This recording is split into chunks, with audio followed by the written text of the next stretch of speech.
Meus amigos, bem-vindos aos 5 minutos. Eu gostaria de compartilhar com vocês aqui essa situação que saiu sobre o caso do Felipe Martins, que lá nos Estados Unidos, no Wall Street Journal, que é um dos maiores jornais que tem lá, né, tá saindo a repercussão sobre essa situação toda da entrada dele no país, se ocorreu, se não ocorreu, que eles já conseguiram colocar de forma bastante clara que não ocorreu a entrada dele no país, que ele conseguiu demonstrar que ele estava aqui no Brasil à época, ele conseguiu demonstrar que ele estava num voo aqui dentro do Brasil um dia depois do dia que seria o dia que ele estaria lá nos Estados Unidos. Então ficou muito bem demonstrado isso, sabe?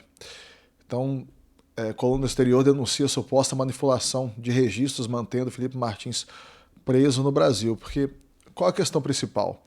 A questão principal é que ele está sendo mantido preso por uma possível tentativa de fuga. Porém, essa tentativa de fuga, como ficou demonstrado já de forma bem clara, não aconteceu.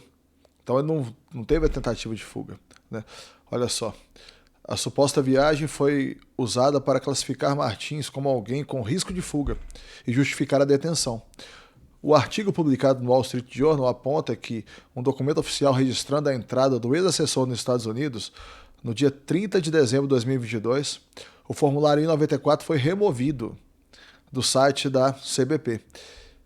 Por que foi removido? Porque tinha um erro no nome dele, né? Estava escrito errado o nome.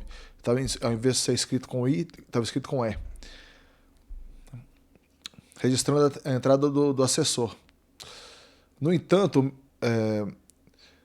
o ministro Moraes do Supremo Tribunal Federal continua fundamentando a reclusão em informações presentes na seção histórico de viagens do site que arquiva os formulários. Porém, olha só, esse órgão americano diz que seu website, que a seção de histórico de viagens não pode ser usada para questões judiciais, supostamente contrariando seu uso para manter o Felipe Martins detido.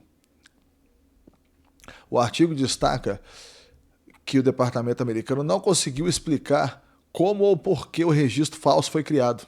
Então você vê, olha o mistério que está envolvido aí. Alguém com certeza tinha lá para ter criado essa entrada falsa.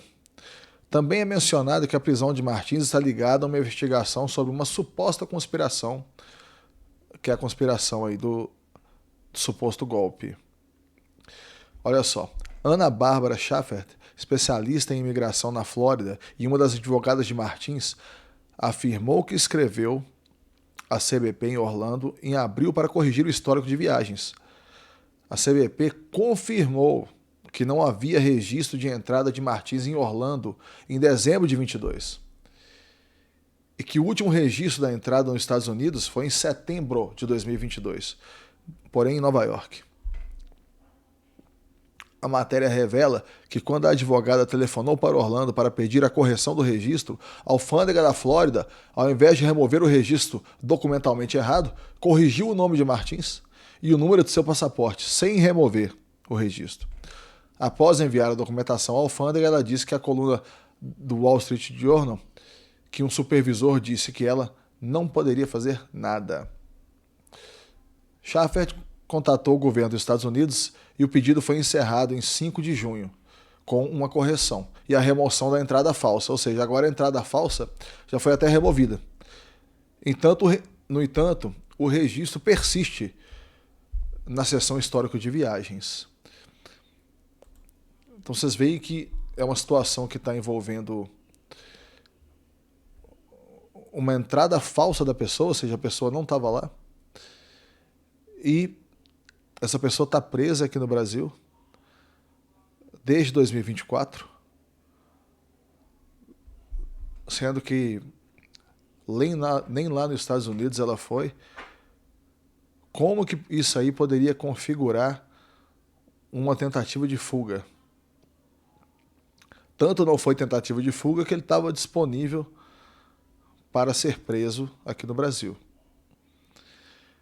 Então você vê que é uma questão assim muito grave e que nós temos que ficar bastante preocupados com isso, que já está aparecendo até nos Estados Unidos. Tá bom? Muito obrigado por ter assistido e um abraço para vocês.